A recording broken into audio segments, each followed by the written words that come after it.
Hey, what's up mga pre, and welcome back dito sa ating YouTube channel. And for today's video guys ay pag-uusapan nga natin itong Lumitera. Marami kasing nagtatanong sa atin dito guys, no, kung paano daw tayo makakapag-rent ng warehouse dito, and then paano nga ba tayo dito magsaswap ng ating Ronin token into LUA or LOA token guys, no. So yun yung pag-uusapan natin for today's video, kaya tara na!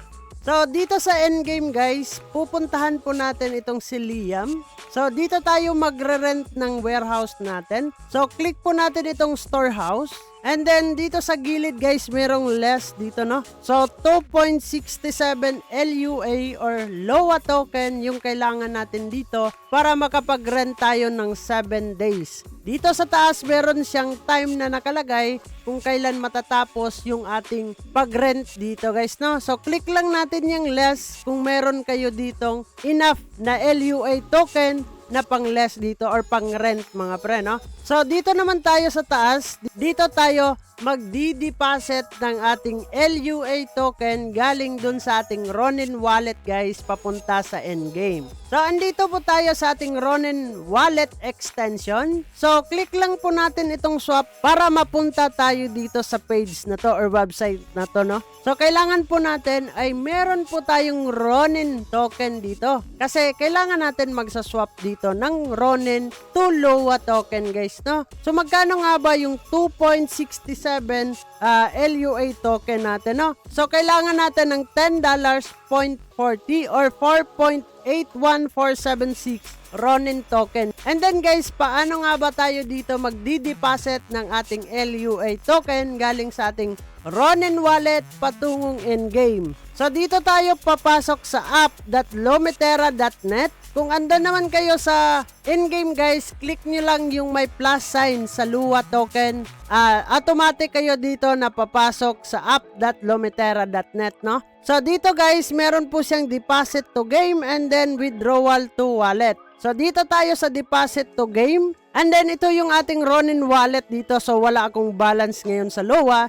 And then dito yung ating LOA game. Ito po yung ating in-game na wallet guys, no? So dito guys, ilagay nyo lang kung magkano nga ba yung ipapasok ninyo endgame. So tamang-tama lang, kailangan lang natin ng 2.67 LUA token para makapag-rent tayo ng ating warehouse inside. And then guys, pag tayo ay nakapag-rent na ng warehouse, ay unlimited na po tayong makakapag-on-chain ng ating mga gamit and then makakabenta na tayo sa Maybes Market. So dito lang guys, kailangan po natin i-on-chain yung ating mga gamit dito. So click lang po natin yung on-chain para tayo ay makapagbenta dito. So need po natin dito ng box or package guys, no? Bago tayo makapag-on-chain dito. And then pag meron na tayo guys, click po natin yung convert and then papasok na yan dito sa ating on-chain.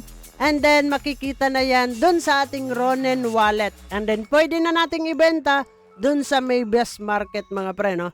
So, yun lang naman, napakadali lang gawin kung paano tayo makapag-rent and then paano tayo makapagbenta ng mga gamit natin sa Maybes Market mga pre.